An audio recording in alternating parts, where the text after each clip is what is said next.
Today we are taking a deeper dive into wet and wet technique. Wet and wet is when we add wet paint into a wet area on the paper or into other wet paint. The first step is to choose the shape. I'm playing with this candy corn type triangle because it's Halloween this week. The second step is to fill the shapes with clear water. I'm making sure to connect each shape with water at the bottom so when I drop wet paint into it, it spreads across several shapes all at once. Step 3 is dropping in the pigment.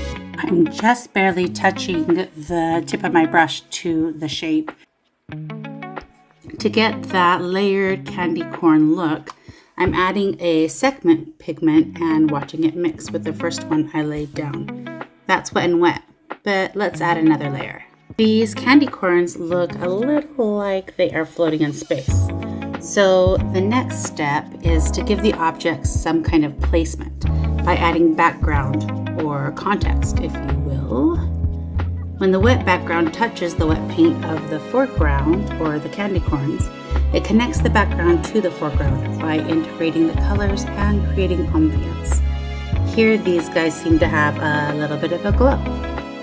I'm adding additional information in the form of shadows to give the piece depth and weight. Wet and wet is really one of those techniques where we get to let go and just enjoy the experience. And what we end up with is a final piece that is just a record of what happened in those moments. Give it a try.